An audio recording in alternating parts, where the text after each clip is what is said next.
Sarap. Parang babad ba na? At ngayon mga manay ay magluluto naman ako ng sopas. Dahil nga malamig ang panahon, mukhang mas masarap humigop ng mainit na sabaw. So, ayan, samahan niyo ako. Unahin na nga natin pakuluan ang itlog. Kailangan itlog natin, huwag itlog ng iba. Huy! Isunod na natin ang sibuyas na parang itinambal na kay bawang pero ang dami pang pinaluluha.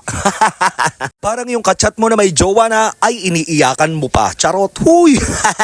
At isunod na natin ang bawang na pinaniniwala ang pantaboy daw ng aswang pero nalalapitan at nahahawakan mo pa rin. Huy! At ang mga gulay ngang madalas din inilalahok sa pansit ay siya ring ilalahok natin dito sa sopas katulad ng repolyo. At syempre ang carrots na mayaman sa vitamin A and beta-carotene na mayroon ding vitamin K and calcium na importante sa kalusugan ng ating buto.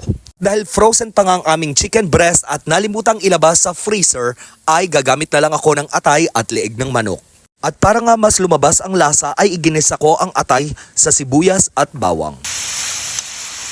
Hiwalay ko nga palang pinakuluan ang leeg ng manok at nilagyan ko lamang ito ng konting asin para mas lumabas ang lasa. At ngayon ay isasama ko na rin sa gisa. Para sa akin sa paraang yan ay mas lumalabas ang lasa.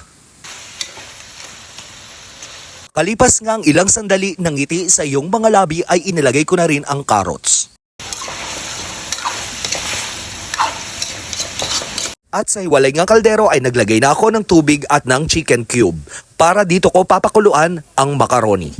Naglagay nga rin pala ako ng patis dahil mukhang wala ka namang toyo ngayon.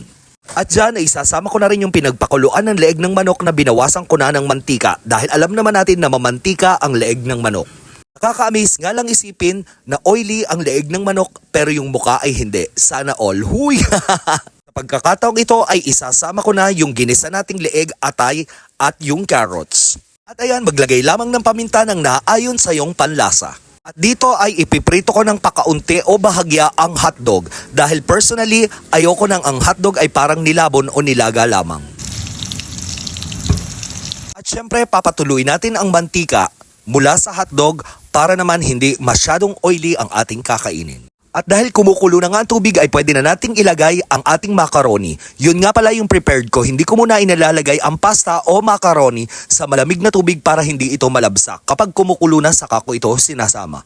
Total, nag-I love you lang naman sa iyo yung kachat mo kapag naloadan mo na ay ilagay na natin yung ginatasan ay yung gatas pala.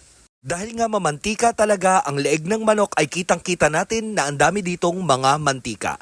Kaya kailangan nating magbawas. At mga manay, dahil nga nakikita nyong medyo madilaw itong sopas natin ay yun po ay butter. Kasi naglagay ako ng kaunting butter na hindi natin naipakita sa video kanina.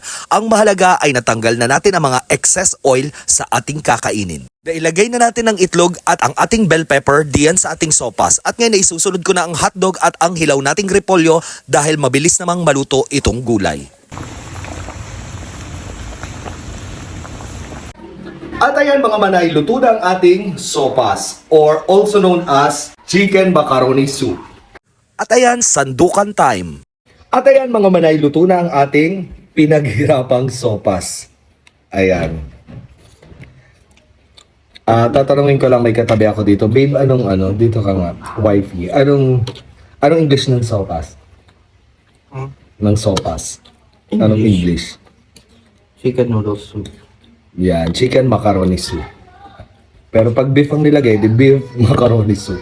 Hindi ko rin talaga alam ang English ng sopas, pero alam ko ang Tagalog ng sopas. Masyadong mabilis. Yan. Wow, galing. Of course. At ayan mga manay, nakita natin ang mga pinaglalahok natin. Meron tayong itlog, meron tayong atay ng manok, at leeg na hindi nga tayo nakapaglagay ng chicken breast kasi nga ay frozen. Hindi ko na sinama. At dahil nga makisili tayo, magsisili pa tayo at may patis para hindi kulang. May kulang kapag hindi maanghang para sa akin ang mga pagkain. Ang sarap humigop ngayon ng mainit na sabaw. Pero thank you so much.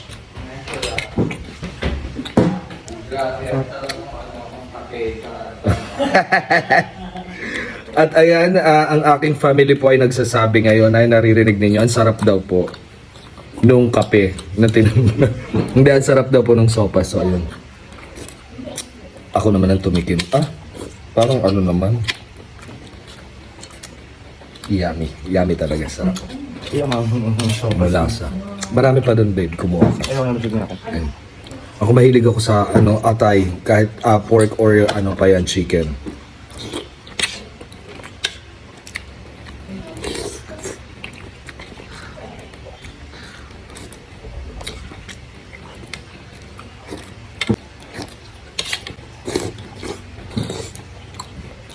Oh, sarap.